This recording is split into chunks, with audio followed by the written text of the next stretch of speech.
এটা হচ্ছে আমার কম্পোস্ট সার তৈরির প্ল্যান্ট। এই পুকুর পাড়ে গর্ত করে এই গর্তে যত গাছপালা, ওয়াস্ট, কিচেন ওয়াস্ট, এই তরকারির খোসা, তরকারির বাড়তি জিনিস, তারপরে খয়েল,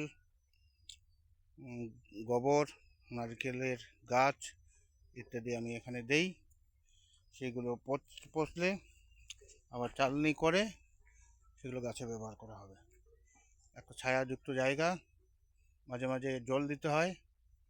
আজকে আমি খয়েলের মিল থেকে সরিষার খৈলের কিছু গুঁড়া নিয়ে আসলাম, এখানে দিলাম। এই যে দেখতে পাচ্ছেন রান্নাঘরের যেটা তরকারির খোসা টোসা এখানে দিয়েছি।